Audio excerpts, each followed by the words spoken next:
speaker, Abdur. Okay.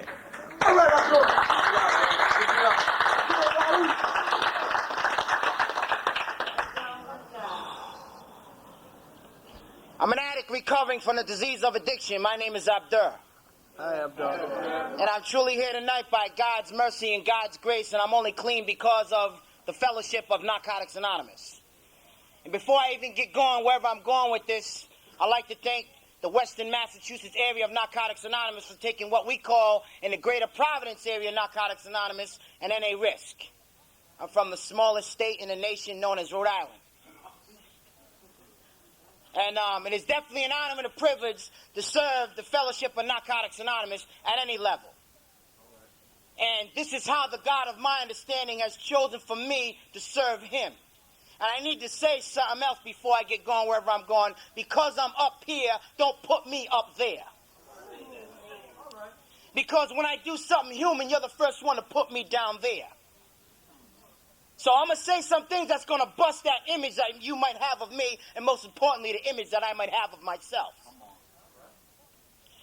I need to do something that I'm starting to get accustomed to before I even do this hit that I'm going to do. This is our service prayer. It says, God, grant us knowledge that we may write according to your divine precepts. Instill in us a sense of your purpose. Make us servants of your will. And grant us a bond of selflessness. That this may be truly your work and not ours. In order that no addict, meaning the fat addict, the skinny addict, the black addict, the white addict, the straight addict, the gay addict, the HIV negative addict, the HIV positive addict, the Muslim addict, the Christian addict, the Catholic addict, the atheist addict, any addict, need anywhere die from the horrors of addiction. Once again, I'm an addict recovering from the disease of addiction, and my name is Abdur. And I'm nervous. I'm very nervous. And this isn't the first time I've done this. And I get nervous every single time, but that's okay, because that means God's going to shake the truth out of me. And I'm starting to sweat, and that means God's seeping through my pores. So I don't have a choice but to come up here and take my clothes off. But I'm going to try to go a little bit deeper than that. I'm going to allow God to help me come out this skin, never mind the clothes. Because I got some things with me.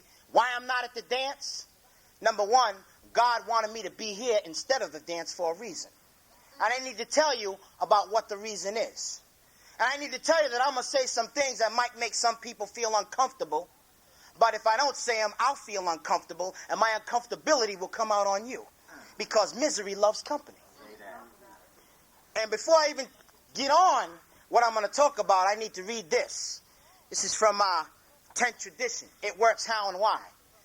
This is for all the people in Narcotics Anonymous who seem to think that, well, the rooms for NA ain't for sharing that. You need to take that stuff somewhere else. You kicking up other people's stuff, they might go out and use. You can't say that. This is for all the Siskel and Ebits. It's for all the Judge Watners playing people's court. Check this out. Does the tradition tell us as individual recovering addicts we must not talk in NA meetings about the challenges we face? No, it does not. While a particular problem may be an outside issue, its effect on our recovery is not.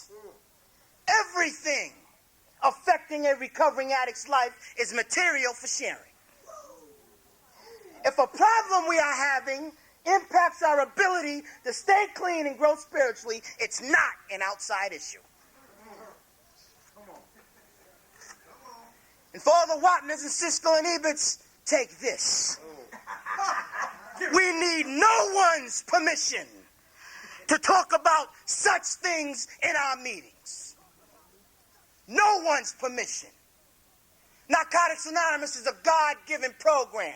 So how can you tell me that I can't say something that God gave me the permission to say? We don't wear badges in here. I turned in my NA badge. I'm no longer an NA cop. Why I'm not at the dance? Because I got some things with me. And if I don't come in here and tell y'all tonight while the dance is going on, It's easy for me to go out there and shake my ass and not tell y'all what's going on with me. I have to remember the reason why I can shake my ass is because of Narcotics Anonymous. They gave me an ass back to shake. It's about coming in here and kicking my disease in the ass. My disease of self-centeredness. My disease of self-hatred. My disease of self-deceit, self-deception. To come in here and talk about the things that I don't want to talk about. You know, I had a sponsee of mine share with me the other day that, you know, he just got involved in with this other person who was not in recovery, and they had stated to him that, well, you know, I've dated guys who go to Narcotics Anonymous, and if you ask me, you know, you guys, you whine like bitches. And my response to that was, I refuse to suck another dick today to get a hit. So if I have to be a whining bitch, I'm going to be a whining bitch. I refuse to sell myself short. This disease is so powerful, it made a so-called heterosexual male perform a homosexual act. It's a powerful mother. And I'm proud of my sexuality. My disease don't want me to come in here and tell you that because of what you're going to think about me. But it ain't about what you think about me. It's what I think about myself that I want to blame on you. Nobody can do a job on me like I've done on myself and like I can do on myself. Your opinion of me today does matter, but it does not matter as much as the opinion of myself. And for me to come in here and say, I don't care what y'all think about me, I'm doing you a great injustice. I'm doing myself a great injustice. I'm doing this fellowship a great injustice. And most importantly, I'm doing the God of my understanding a grave injustice. Because if it was not for him, I wouldn't be alive today. I'm getting hot, man. I got to... Come on, heat up. Heat up. Heat up. I need to talk about the nightmare, like Charlie talked about. See, because I don't do that enough around here. You see, because once you accumulate a few days, a few months, a few years, whatever, you know what I mean? My disease tells me that I don't need to talk about the last day that I used so much. Because I should be working on making amends, and I should be working on steps, and I should be working on character defects and shortcomings that I sometimes forget about that last dick that I sucked the last day that I used to get here. I came to Narcotics Anonymous. I had no hope. I had no faith. I had no love for anyone because I had no love for myself. I hated everything. I hated everybody. Most importantly, I hated myself. And I hated the God of my understanding because I blamed him for the predicament I made of my life. See, when my mother passed away when I was 11 years old, you see, and I went to I was growing up, and I need to go back even before I started using, because this is where God's choosing me to go, because I didn't even want to go here, but I have to go here. It's like I grew up, I was a fat kid. I heard all the fat jokes. You know what I'm saying? I would go up and get my lunch, and the whole lunchroom would stop eating to watch me go up there and say, look, you better get him 3 trays. Look at him. Oh, you better pack it up now. Here he comes. There ain't enough food there to feed him. This is like 7, 8, 9, 10, 11 years old. These are the things that I heard. I was living to eat and eating to live. I was in the grip before I even used the drug, because what was happening, the lower I felt about myself, the more I ate. And I wanted to stop eating, but that was my only escape. And by the time I wanted to stop eating, I couldn't. It's just like using a substance. And the bigger I got, the more insane I got. Because I thought if I ate something different, the results were going to be different. And like I heard my friend Rod say before, it's not what you're eating, it's what's eating you. What's eating you, Abdur? What's going on? And I can remember, in school at recess, and we played kickball, and then somebody be a captain and somebody else be a captain, and I always wanted to be the captain, but I never could be. The reason why I wanted to be the captain, because if I wasn't the captain, I knew I was going to be the last kid to get picked. because I couldn't run as fast as everybody else. And everybody made fun of me. And I hated that shit, man. But I couldn't stand up for myself, man. I couldn't say, no, I'm going to be the captain, man. Because I was so caught up in doing things to get you to like me. I wanted you to accept me. I wanted you to embrace me because I couldn't accept and embrace my damn self. Anything to please you. If I had $100 and you needed $99.50, it was yours. Here, it's okay. I don't need it anyway. Just love me. Just accept me. Don't leave me. Please don't leave me. Yeah, we'll go out to eat. I'll pay for everything. I can't afford to, but I'll pay for anything anyway. Just don't leave me. Just be my friend. Just accept me. I don't need to eat anyway. I'm fat enough. And I would hear stuff like, yeah, you are. And I'd laugh, ha, ha, ha, ha, ha. And I'd be laughing on the inside and laughing on the outside and crying on the inside. I didn't know how to stand up for myself, man. I could never stand up in any area of my life, man. I always had other people stand up for me. I always surrounded myself with people to give me the identity because I couldn't give myself the identity. I love Narcotics Anonymous. Because of Narcotics Anonymous, I got an identity today, Jack. I got an identity. Sometimes I don't like it, though. Because like my friend Thomas told me a couple weeks ago when I called him, he said, the truth always hurts. And the truth about myself is I got a lot of work to do on me. So like I said, I'm going to say some things that's going to bust that image. Because I need to bust that image because in the 7th step, they told me that humility is an important part of staying clean as food and water are to staying alive. So I got to be humble. I got to get right-sized and stop trying to play God-sized. See, I get confused some days what his job is in this existence and what my job is in this existence. Some days I get the two crossed up. When I get crossed up, I'm messed up. In a fetal position, crying, blaming people, places, and things for the predicament that I made of my life for that particular day. And my mother passed away when I was 11 years old, and it was God's fault. I thought God was trying to get even with me because God didn't like me. I really thought that, and I resented this God for so long. I resented this God. I hated this God. I despised this God. This God who I came in here and gave all props to just before I got up here and said whatever he's choosing for me to say now, because it's not my message, it's God's message. I'm just the vehicle, and he's the navigator. He's running the show. I'm the enterprise. He's Kirk. He's running this. But all my life, I want to be Kirk, Sulu, Scotty, Bones, Mr. Chekhov. Come on, baby. Come on. And once in a while, even O'Hara. And as a result, welcome to the rooms of Narcotics Anonymous.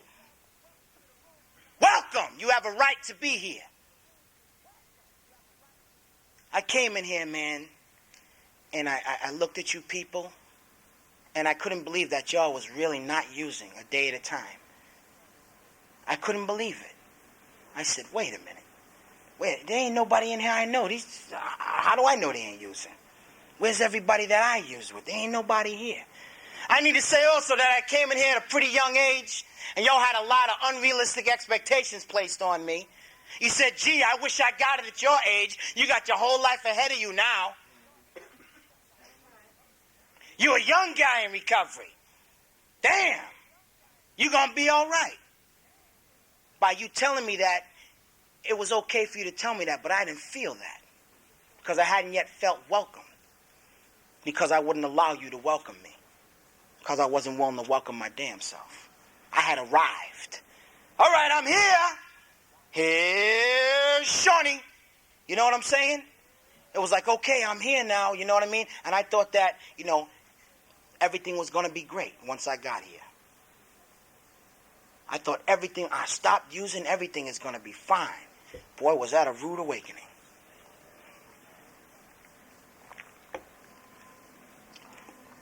I stayed. I didn't use. I stayed in the rooms. I made 90 meetings in 90 days. Why? Just to make 90 more. Why? Just to make 90 more. Why? Just to make 90 damn more. I got a sponsor. I got a group. I got active in that group. I did all the things that y'all told me to do. Except which I know today is the most important thing in my recovery. I didn't have a God, though. I didn't have a God. And as a result of not having God, I ran around here playing God, but doing all those other things and thinking that I was going to be okay. Self-willing, running riot. Going up in newcomers, going up in old-timers. You know what I'm saying? And thinking that it was okay because I'm not using. It's okay today. There's one thing that I love at conventions. You know, and I'm not sure if I heard it today at this one, but they read something, they say, let's remember that our behavior reflects upon Narcotics Anonymous as a whole. And I don't apply that just to conventions. I apply that in my daily life today. It's very important that I try to conduct myself according to the principles of this program. You know, I have on my answering machine, like it says in How It Works, there's one thing more than anything that will defeat us. And that is an attitude of indifference or intolerance towards spiritual principles. They told me to come to believe in something greater than me and then turn it over to him and make that decision in the third step. I wasn't doing that. So as a result of having that attitude of indifference and intolerance towards spiritual principles, I was defeating myself on a daily basis. I didn't want to use, but I didn't want to live. I don't know if anybody's been there in recovery. I didn't want to use, but I didn't want to live. Because I was tired of doing the same old things in Narcotics Anonymous that I was doing out there in the streets. I just wasn't using. You know, and along this journey in recovery, I hooked up with another recovering addict, a female. You know, and we moved in together. You know what I mean? I spent the night there one night, and 3.5 years later, I stayed. And that's what happened. That's exactly what happened. I spent one night and we stayed together for 3.5 years. This person gave me a child. All right, bro. Free yourself. Love you, Abdur.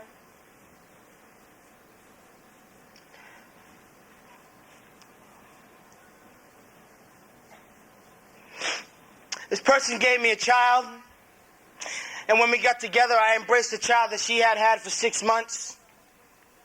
You know what I'm saying? And along the path, you know, I came into this faith. I don't have to tell you what the faith is, because if you see this and you hear my name is Abdur, it don't take a rocket scientist to figure it out. And if I told you, I'd be denying you a right to have a God of your own understanding. So I'm not going to do that. Because the sixth tradition tells me that I don't endorse any outside enterprises. This is a spiritual, not religious program. So I don't have to tell you what my God's name is, as long as I know who he is and I serve him and I serve him only. That's what matters the most. And we got married the day after I came into this faith, and in the middle of our marriage, she came into the faith also. But I need to tell you that, you know, I did a hit at the Boston Convention called Love or Lust, you know, and what I got in touch with during that meeting was some things that I didn't want to get in touch with. I didn't want to get in touch with what the definition of love was. Love was strong affection or liking for someone or something. I no longer had the strong affection for this someone, but I had the strong affection for the something meaning the situation that I was in, the subservientness, the hot meals, my clothes being washed and folded the way I wanted them to be washed and folded, the house being clean when I wanted it clean, the way I wanted it clean. That's where the love was. It was no longer for the individual. I fell in love for what the person was doing for me and not the person who was doing it for me. And I stayed in that situation because of that. And it didn't feel good. Because I couldn't tell y'all, because y'all thought we were the perfect NA couple. And I was afraid of what you people would say. And on top of that, I felt like a prisoner in my own home, and the guards on duty outside with shame and guilt. Because my disease told me that if I left, I was a dirty, low-down, rotten son of a bitch. I couldn't leave this person because of everything that this person stuck by me through, everything I stuck by her through. And what were my kids going to think about me? Most importantly, while that was going on, it was what I was thinking about myself if I left. So I shut up and I stayed. And in the 5th steps, it talks about how secrets fester in the darkness and die in the light of exposure. And I wasn't willing to let this come out into the light yet. And it was real painful to put my key in the door and know I was putting myself with a person I didn't want to be with on that kind of level. I hated that shit, man. I'd have to sleep on this side of the bed, and she'd have to sleep on this side of the bed, and I didn't want to make love to her, and no, I wasn't making love to nobody else either. I just didn't want to be with that person anymore on that kind of level. And the bottom line to all this, what the root of this was, what was going on, was I got sick and tired of having somebody do for me what I could do for myself, but didn't have the willingness to do it because I was afraid of failure. All my life, I learned how to be men from people who learned how to be men from men who didn't know how to be men. I was gravitated towards women who would take care of me because I couldn't take care of myself in recovery. I've never lived alone. I've never experienced washing my own clothes, cooking my own food, cleaning my own house, paying my own bills, making my own bed, going to sleep alone, waking up alone. I've never experienced that. It's real fucking painful, man. It's real painful to be September 1st celebrating 5 years clean and admit this shit, that I don't know how to live with me. So I had to let this person go.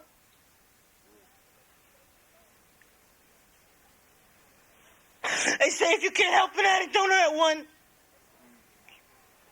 I had to let her go because I was doing her and myself more harm than good. Because the bottom line was I relied on her to take care of me so much that in the process she stopped taking care of herself. And I became her higher power. And I was okay with it. I was her sponsor and I was okay with it. I was her meetings and I was okay with it. And I was getting better because I was getting mine, but she wasn't, because I still suffer from trying to control people, places, and things and situations. All right, God, I got this one. I'll call you when I need you.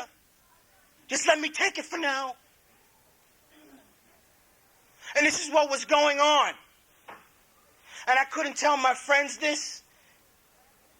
And it's not that I was afraid they was going to judge me. It's just I didn't want to hear what they had to say because they was going to tell me what I didn't want to hear, which was what I needed to hear. So I'm not at the dance because I'm vulnerable. I'm vulnerable. I don't want to take a hostage and play the Ayatollah of insanity and act like a damn terrorist. Because that's what's going to happen. And anytime I come to a convention, and this is my 12th convention since I've been blessed to be in this fellowship, and I never go to the dance because I don't come here to shake my ass. I come here to remember why I have an ass to shake.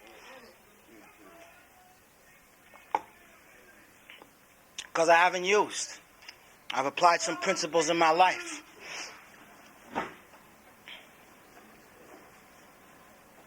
God is in charge. Totally. And the hardest thing for me to do is to put God first in every area of my life, not just the areas that I think I should put him in my life. Because there I go again, trying to control what I have no control over. I don't use God, God uses me. I'm a servant and slave to him and him only, not people, places, things, and most importantly, substances. He don't serve me, I serve him. I'm a creation of him. He is not my creation. I do what he say do. He don't do what I say do. And I still struggle with that sometimes. And like I said, I need to say this stuff to bust this image that you people might have of me, and most importantly, the one that I have of myself, because ego, pride, and image will kill me. That's the #1 killer of recovering addicts. ego, pride, and image. I thank God that this is not a stay clean fellowship. It's a 12-step fellowship.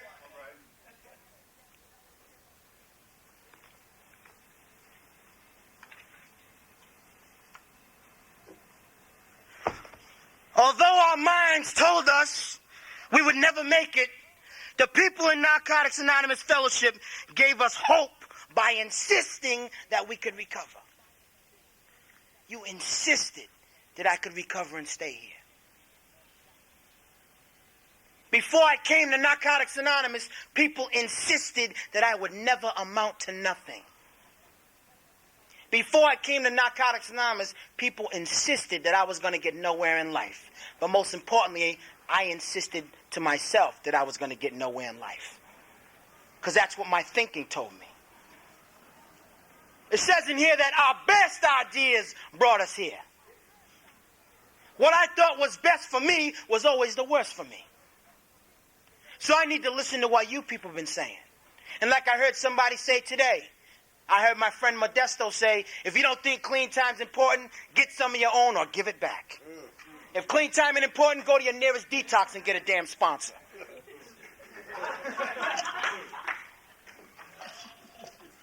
It's very important. Because with time comes experience.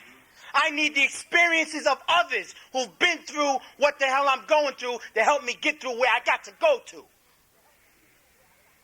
But I need to show up. And I need to reveal. If I don't reveal, I don't feel and I don't heal. I can't work on it if I'm not willing to expose it. I got to expose in order to work on it. Because once it's exposed, then there's nothing left to do to look at it. This fellowship is awesome, man. People in it, man, I got so much support, man. The love, man, that I got today, man, just from seeing people, man.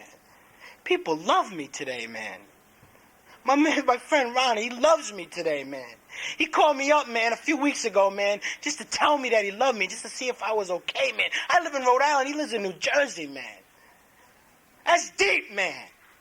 That's going to any lengths to recover, man. I want what he has, so I got to do some of the things that he does.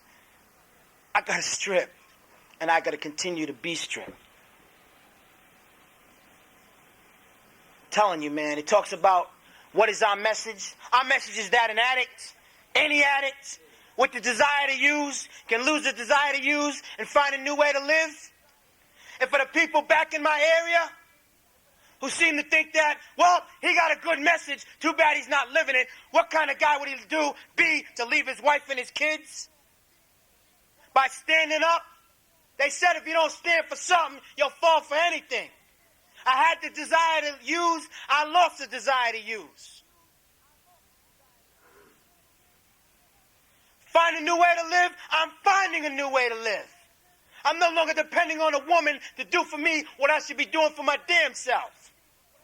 I'm going to sleep alone, I'm waking up alone. I've been doing that for a few months now, but for the grace of God. I stepped out on faith. In Detroit, they asked me to come down and do acting on faith. I'm acting on faith. I can't worry about, is she going to make it without me? Are my kids going to hate me? God got them too. Who the hell I think I am? God just got me? Am I that self-centered? What is the core of our disease? What do I think is wrong with me? I got to rely on God to take care of them just the way he has been, and he's going to continue to take care of me. I saw my kids the other day, and my kids love me, man. When I look into their eyes, and when they see me, I see them a few times a week now. Me and the mother, we have good relations. We're friends. You know, that's all good. That's all well and good. You know what I'm saying? My kids call me every single night to say goodnight to me and tell me that they love me. They call me and tell me to have a nice day at work. It's not because of anything that I've done. It's because of what the God of my understanding has done by allowing you people to come into my life and work through y'all. I don't take credit for this. I do not get immersed in the gifts of recovery and forget about who's the giver of the gifts. I'll tell you what, because if I forget who the giver of the gifts is, them gifts will take me out of here. We get so caught up in I'm grateful for this, I'm grateful for that, I'm grateful for this, I'm grateful for that. I thank God for God, man. Because without God, I'm nothing. Without God, this fellowship wouldn't be here. And if you have a problem with the word God, just keep coming back. Because I had a problem with the word God, and they told me to keep coming back, and today I got no problem with the word God. And you know what? I'm at a point in my recovery where I don't have a problem with people who have a problem with the word God. Because I accept me for who I am. I can accept you for who the hell you are without any interruptions or interference. I love the unlovable. I hug the unhuggable. I tolerate the intolerable. I accept the unacceptable. Because if I don't, on any given day, I could be unacceptable, intolerable, unlovable, and unhuggable. And then what am I going to do when y'all don't reach out to me? The person you look down on today may be your sponsor tomorrow. There are no Judge Wapners in here. This ain't people's fucking court. Self-acceptance pamphlet talks about how we lack the inability to accept ourselves on a deep level. Self-acceptance, man, is very important. It's so easy for me to go up in that dance and try to trick. I'm tired of being pimped in the rooms of Narcotics Anonymous. Pimped by my disease. Kunta Kinte all over again. Because when I was using, that's who I was. I was Kunta Kinte. My disease told me where to eat, what to eat, when to eat it, when to clothe, what clothes I was going to wear, what time I was going to eat, whose trash can I was going to eat out of, whose dick I was going to suck. My disease told me that. That's right, Ron. Toby. Grits, dummy. You know what I'm saying? That's what my disease did to me. That's why today I just try to be a servant and slave to my Creator and not be a servant and slave to His creation. I'm tired of being pistol whipped by the disease of addiction without using. Making decisions based on my own thinking instead of applying principles where they need to be applied. Applying them after the pain of not using them where they needed to be applied. Applying them then. I need to apply them before I get in the jackpot. See, the bottom line was, what brought me, it wasn't using drugs that got me here, it was drugs using me. That's what brought me in these rooms. And for me to tell you that it's not about the drugs anymore, that would be arrogance. It'd be arrogance for me to say it's not about drugs anymore. If it's not about drugs anymore, then after this meeting, I can go shoot him. It'll always be about that. I never want to forget that. But sometimes, we get up on this traveling addict stuff, and I think that I'm invincible, and I got to put the hit out. I got to talk about defects and self-acceptance, and I got to talk about my higher power, and I got to talk about service work. Then I forget the reason why I have all those things to work on. It's because drugs use me like a pimp used a hoe. And that's what I was. I was a trick. And like I said, I'm tired of being pimped in these rooms. From relying on my own thinking. I need to let y'all think for me. I need to let my sponsor think for me. That's why he's in my life. He's a guide. He's a friend. He's not a god. He's a guide. He's there to keep me from going through all the potholes that he went through in his recovery. And sometimes I'm going to go through them same potholes because I think that, I'm going to go through the pothole differently. And yes, I come back in pain with my tail between my legs because it didn't work the way I thought it would work. And then he gives me another suggestion and I try another way. I try to do the right things the wrong way all over again. Man, sponsorship is important, Jack. And I need to say this. Not only if it were not for my sponsor would I be where I'm at today, but if it was not for the people that I sponsor, I would not be where I'm at today. If you don't think your sponsor needs you, man, I'm here to tell you, man, see me after the meeting. I got something for your ass. Because I need people that I sponsor. Because they keep it green. They help me remember when. They helped me constantly keep in touch with what it was like in my early stages of recovery. If I don't remember early stages of recovery, there are no later stages of recovery. Y'all loved me when I couldn't love myself. Y'all hugged me when I could not hug myself. Y'all tolerated me when I could not tolerate myself. As smelly as I was, as stanky as I was, as horny as I was, as obnoxious as I was, you still kept telling me to come back. Who am I to deny somebody else who smells the way I did, is as horny the way I was, intolerable the way I was? Who am I to not embrace them and keep coming back? Remember, the person you look down on today, once again, may be your sponsor tomorrow. The person I need to help, the person that I think will help me the least, might help me the most the following day.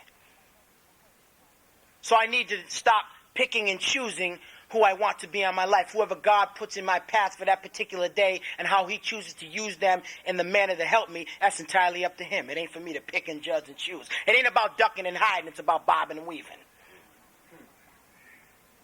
I ran all my life from people, places, and things. Never ran to God. The cop man was my God. I gave the dope man the power I should be giving God. So today I run to God. Constantly I run to God. Sometimes I can't run to the rooms because you people can't give me what my God can give me. Sometimes I need to just get solely with him. And like I said, constantly I have to look at my intentions. Why I'm not at the dance? Because I know as vulnerable as I am tonight, I have to look at my intentions. My intentions are foul, so I'm not playing ball. Because I'll strike out. So I'm here serving God. That's why I'm here. Because of my intentions. Yeah, I can go up in there and say, yeah, well, I got a lady now and I'm okay and blah, blah, blah. But in the back of my mind, well, you know, man, why don't you just ask somebody to dance and see, you know, if you still at least got it going on. See how they look at you. See how, if they tell you how good you look. Then that way, you know, at least know that, you know, you still can get it like that. My low self-esteem wants me to do that. But it ain't about what my disease wants me to do. It's what God is telling me to do. Because a lot of days I rely on my own thinking, and as a result, pain on top of pain. When I find myself in the most pain in recovery is when God is trying to give me something and I won't accept it, or God's trying to take something away from me and I won't let God have it. That's when I find myself in the most pain. And God tried to take me out of this situation that I was in with my wife, and I refused to give this situation to God. I tried to hold on and do his job. And as a result, pain on top of pain. I had to let this person go. Because like I said, I became so immense, and having this person take care of me and relying on her to take care of me, I watched her not take care of herself. And was okay with that because, well, if you need to talk, I'm here. You don't have to call your sponsor. We'll read the text. We'll read the it works, how, and why. If you can't help an addict, don't hurt one. I had to let her go so she could get her own identity, and so I could get mine. I had to stand up and be a man instead of having something going on outside of the relationship and trying to hold on to home. I had to just let it go, and I had to learn to live with me. And for 3 months and 3 weeks, I have gone to sleep alone, and I have woken up alone. But for the grace of God. Has it been easy? Hell no. But there's some freedom. There's some freedom. So for the people back in my area who are saying, oh, well, there goes Mr. NA convention speaker, the guy who left his wife and his kids, who, too bad he's got a good message, but he's not living it. Get a fucking life, man. If you're a man, stand the fuck up. A big dick don't make me a man. A little dick don't make me a man. It's being responsible for oneself and taking action for oneself, owning up to what's mine and doing something the hell about it. That's what a man is. I'm learning how to be a man from other people in Narcotics Anonymous who are learning how to be men. I can't learn how to be a man if I'm constantly having a woman do for me what I should be doing for myself. Like I said, tired of being pimped by the disease of addiction. Feeling okay in that situation. And the situation really wasn't okay. Talking about honest sharing and dirty living. Coming up here and talking about the God of my understanding this, the God of my understanding that. And then putting that key in the door and acting as if I really wanted to be in a situation when I really wasn't. Talking about I'm living the program, but yet I would go home and if my meal wasn't in front of me and it came 2 minutes late, why wasn't it there 2 minutes ago? I don't want it now. I'm going to McDonald's. Control. One of my first drugs of choice, control and attention. My first drug of choice, attention. I'd do anything to get your attention. Anything. Anything. If you dared me to do something, I'd do it just to get you to accept me. Because I could not accept myself. And then today, it ain't about you accepting me. It's about me accepting me, embracing my God. Then maybe you will accept me. But if you don't, it's okay because I'm okay with me today. And that is my goal in Narcotics Anonymous. Not to have the fat Lexus, the fat house, the fat girl, the fat jewelry, the fat bank account. It's to feel okay with me. It's to be comfortable in the skin I'm in. That is the goal. That is the goal. And I can only get there through the 12 steps of Narcotics Anonymous. That's it.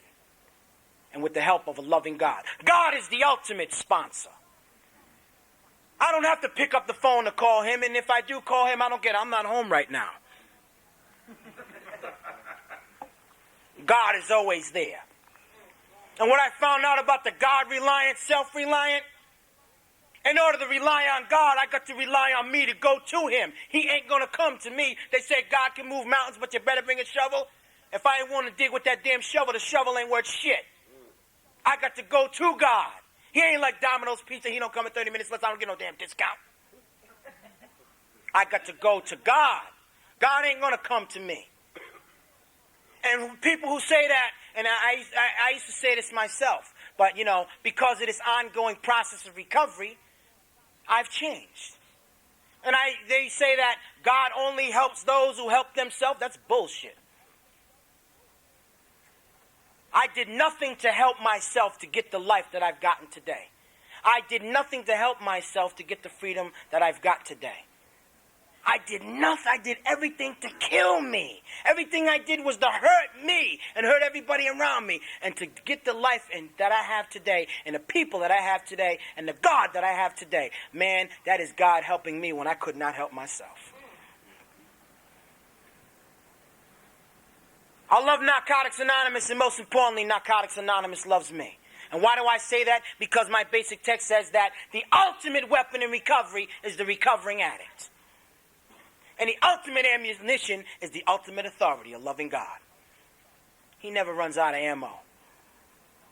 Because my disease never runs out of way to trying to get me to kill myself. Clean. It's my thinking. That's what I need to work on, my thinking. And it's not what I say up here, it's what I do when the hell I leave here. Because if I don't do what I say, I don't stay.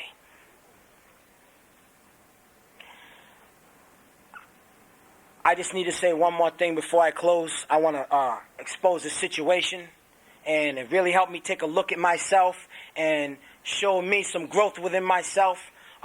Recently, this past week, see, I work at a job and I'm a supervisor, and I'm a supervisor of like 35 people. And I was put in this position before, and I couldn't do the position. There were some things that I needed to learn, so they put me back down to another position to observe and to watch. And then they brought me back up to this position, and the other day they put me back down. And they sent me home for the week with pay. And told me to come back and start on this other position. Making the same money, but not in a supervisory position. Doing doing the same job that the people were doing that I was supervising. You want to talk about humble. They say get humble or be humiliated. And I'm going to tell you, when they told me that, I got angry.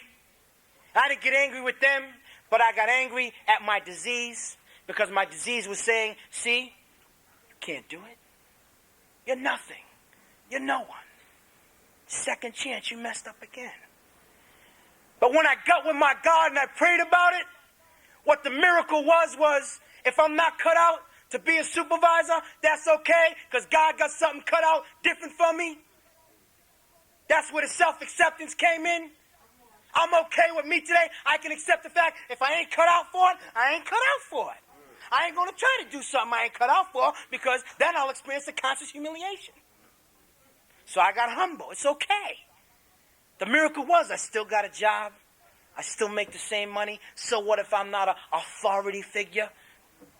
I have to remember that he's the ultimate authority, and that is just not in his plans for me at this moment. Something else is. What it is, I don't know. But if it ain't going in reverse, I know it's not.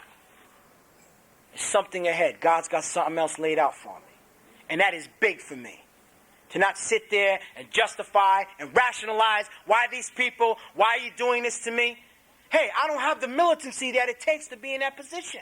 I've changed some things about me, man. It hurt when I had to fire people, man. I didn't like to fire people, man. I didn't like to put people out of a job, man, because they wasn't producing. You know, it's a sales job, man, you know. But I had to do what I had to do in order to save my job. But this is where I know I still need to do some work in some areas. The people-pleasing came in. You know what I mean? Again, worrying about how you're going to react to what I have to tell you that I have to let you go. Well, here, call me up. I'll give you a good reference anyway.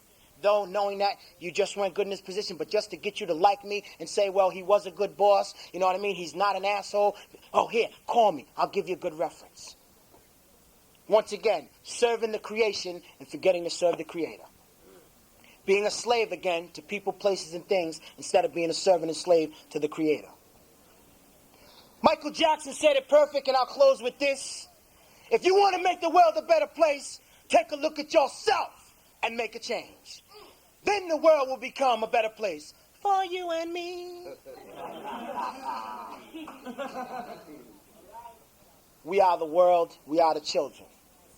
We are recovering addicts, striving for another day clean in this fellowship, freedom from active addiction. And freedom from active addiction is not just a day free from a mere physical substance, but it's a day free from my fears, my insecurity, and my low self-esteem. Nobody else's. I'm an addict recovering from the disease of addiction. My name is Abdur, and thank you for letting me share.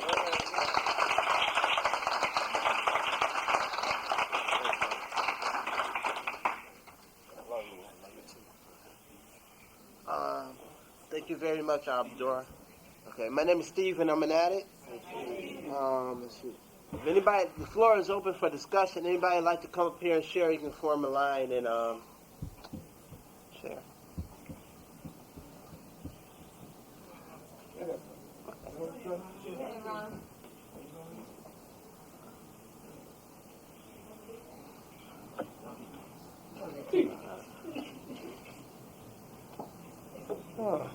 I'm an addict named Ron. Hey, Ron. I don't ordinarily do this. All right? I don't ordinarily do this. But I came to this workshop as much in principle as personality. Abdur is my friend, and but I came here in principle more than anything else.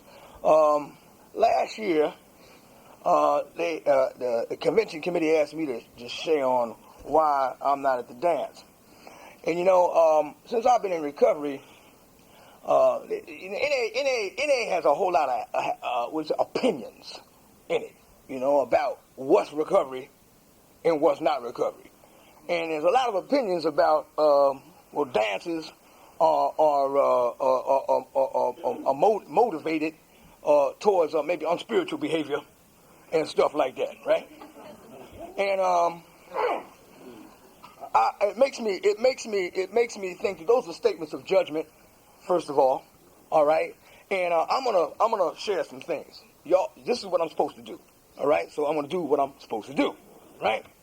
I'm gonna cite the third tradition, right? It says all addicted persons are welcome and equal in obtaining the relief that they are seeking from their addiction.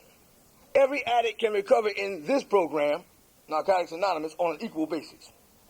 This tradition guarantees our freedom to recover. Then it goes on to say that we feel that the ideal state For our fellowship exists when addicts can come freely and openly to an NA meeting wherever and whenever they choose and leave just as freely. Now, I used to harbor some of those attitudes that I just shared. Some of the attitudes about, like, well, you know, like real hardcore attitude about, well, we're here to recover. You know, it's much like an attitude like I had when I was in prison, right? When I was in prison, I used to say things like, the duty of a revolutionary is to escape. You know? You know, and